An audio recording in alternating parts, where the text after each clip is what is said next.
A paz do Senhor para todos, iniciando uma nova revista neste terceiro trimestre de 2020. Nós temos os princípios divinos em tempos de crise. Nós vamos ver este assunto, nós vamos estudar aqui, iniciando no livro de Daniel, os princípios divinos em tempos de crise, avivamento espiritual como exemplo para nossos dias. Neste terceiro trimestre, nós vamos ver que o povo de Israel, o povo antigo ali do Antigo Testamento, aquele povo passou períodos de angústias, e assim como nós passamos agora com esta pandemia que está acontecendo nos nossos dias. E nós vamos ver que Deus não fica indiferente ao sofrimento do seu povo. Em tempos de crise, há grandes despertamentos, há grandes avivamentos espirituais. E sempre baseado no estudo da palavra, tendo esse norte, essa direção, a palavra do Senhor. Então, nos dias que nós vivemos com essa pandemia que assolou o mundo todo, houve uma grande crise. Então, nós vamos estudar esses princípios divinos em tempos de crise. Porque a nossa Bíblia, a palavra do Senhor, Deus, sempre nos dá um norte, sempre nos guia, sempre nos dá um escape. Nós vamos ver, iniciando nesta primeira lição, a reconstrução de Jerusalém e o despertamento espiritual do povo de Deus ali no Antigo Testamento. E vai servir de grande exemplo e valia para nós nesses dias trabalhosos que vivemos. Então, para buscar um despertamento, temos que ler, estudar, meditar na palavra de Deus e também orar muito. Então nós vamos ver hoje, nesta primeira lição, o exemplo de Daniel. Daniel fazia tudo isso. Ele sabia a palavra, ele amava a palavra, ele meditava na palavra, prestava atenção a ela e orava.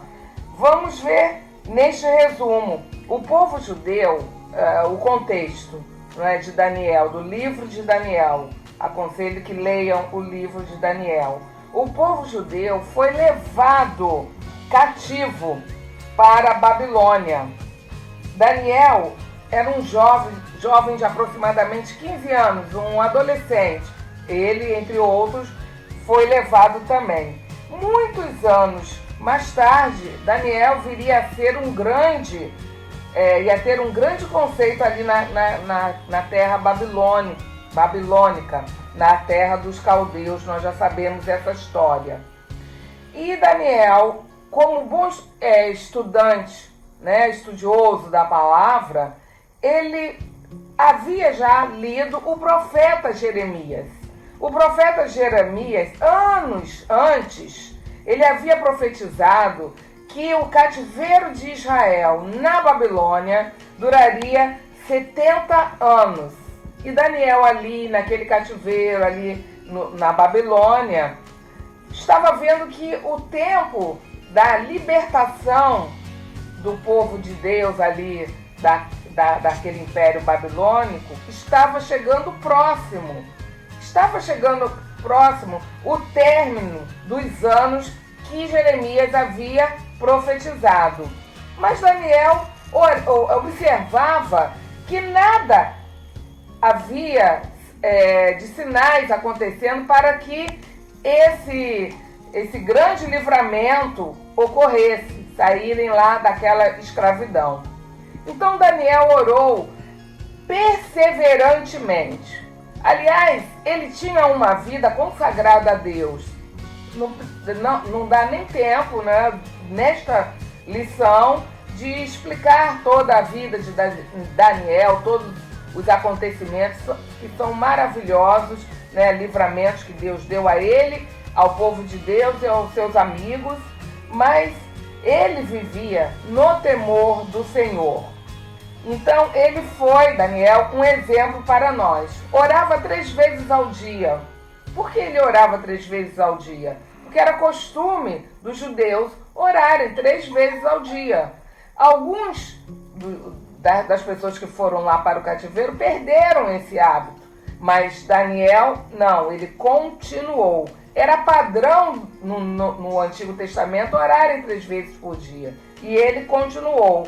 Mas o que é importante é sabermos que não importa a quantidade de horas, a quantidade de vezes que oramos, importa é a qualidade. E o que importa é a perseverança, é perseverar firmemente. E com isso, ele alcançou graças, misericórdias e livramentos que nós sabemos e que nós vamos ver hoje, simplesmente o livramento que Deus deu ao seu povo com o avivamento de Daniel, as orações de Daniel. Então, naquele período, conforme falamos, os judeus estavam escravos na Babilônia. E a Babilônia estava em guerra com os medos e os persas. Havia um rei persa, Ciro, que era um rei assim muito bélico, de luta, e ele estava ali em briga com Babilônia. E nós vamos ver que ao final Ciro o Grande, né, o Ciro da Babilônia, o Ciro persa, ele dominou, acabou realmente com o Império Babilônico, que era um império muito grande. E naquela época, o rei em exercício na Babilônia era o rei Belsazar.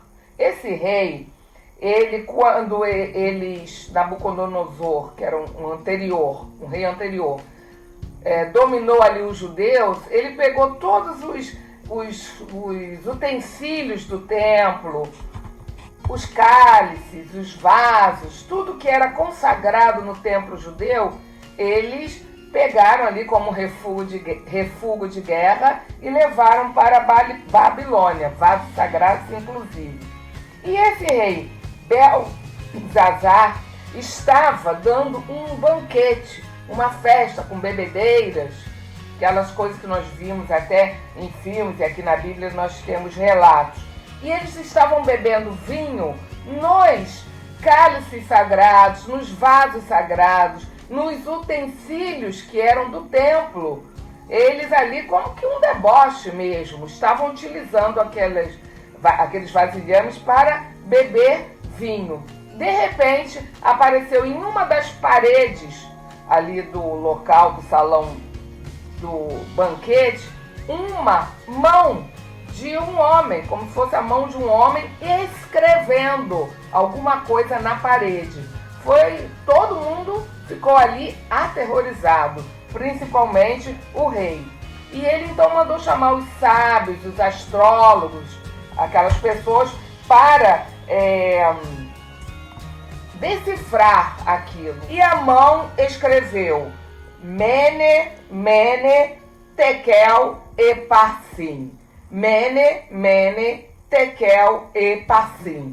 Os sábios, os astrólogos lá babilônicos não conseguiram decifrar, porque era coisa de Deus. Então eles chamaram Daniel. Daniel, sempre em oração, Deus revelou a Daniel o que era aquela coisa escrita, aquelas palavras, e Daniel conseguiu decifrar. Então Daniel falou, decifrando, dizendo ao rei: contou Deus o teu reino e o acabou. Pesado foste na balança e foste achado em falta. Dividido foi o teu reino e deu-se aos medos e aos persas. É um recado terrível. E cumpriu-se porque era a palavra do Senhor. Naquela mesma noite, o rei foi morto. Belsazar foi morto e Ciro assumiu ali aquele império babilônico. Tudo está ali em Daniel 5, principalmente na parte Daniel 5, 25 a 30, essa passagem.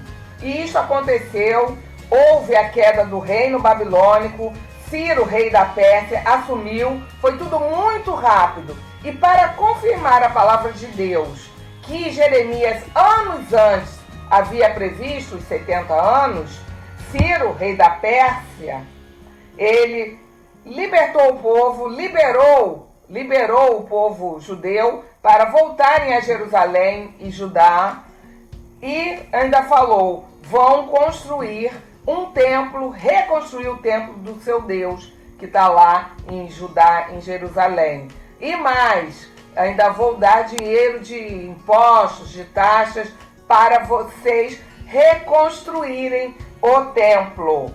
Então Deus faz tudo muito mais abundante do que os servos imaginam. Não é? Ali em Efésios 3:20, que acabamos de ler no anterior trimestre, há essa passagem, né? Deus faz muito mais além do que podemos pensar.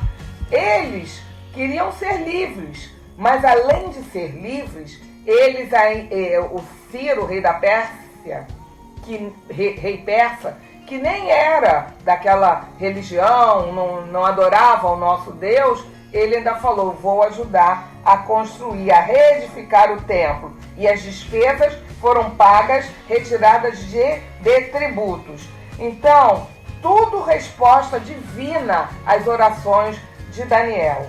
Deus fez com que Ciro, não é, destituísse os babilônicos e abençoassem o povo de Deus. Essa é a primeira lição. Agora, iniciando a segunda lição, bem rápida, porque nós vamos condensar a primeira e a segunda lição, há um despertamento espiritual e um milagre. O despertamento espiritual vem do próprio Deus. Não é ninguém que fica desperto ou avivado. Não. Deus, ele despertou Daniel, deu um avivamento ali a Daniel para orar para o futuro do seu povo. E Deus avivou Ciro ali, despertou o espírito que estava dentro de Ciro para ajudar ao seu povo. As coisas humanas são planejadas, podem ser explicadas, não é? Calculadas, são planejadas, mas ninguém explica Deus, ninguém explica os caminhos de Deus. A operação do Espírito Santo de Deus é diferente, e este derramamento do Espírito acontece para os sedentos de Deus. Em Salmos 42:2 nós vemos, a minha alma tem sede de Deus, né? Do Deus vivo. Quem tem essa sede de Deus, desse Deus vivo, quando está em crise, Deus vem com alguma solução. Deus é a causa final de todas as coisas. A vontade de Deus sempre vai prevalecer. Os propósitos de Deus vão se cumprir.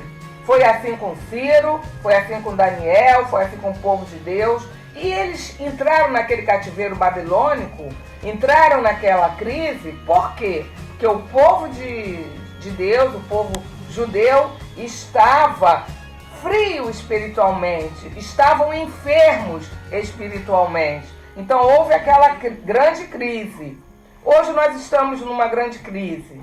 Podemos falar que talvez o povo estivesse frio espiritualmente ou doente espiritualmente? Não sabemos. Mas uma coisa nós sabemos, o nosso Deus está no controle dessa crise, como sempre esteve. Nós vemos a fidelidade de Deus em suas promessas, não é? E o despertamento e o avivamento. Vamos sempre ficar em contato com esse rio de águas vivas, que é o próprio nosso Senhor Deus. Avive-se, reanime-se, desperte, fique na paz.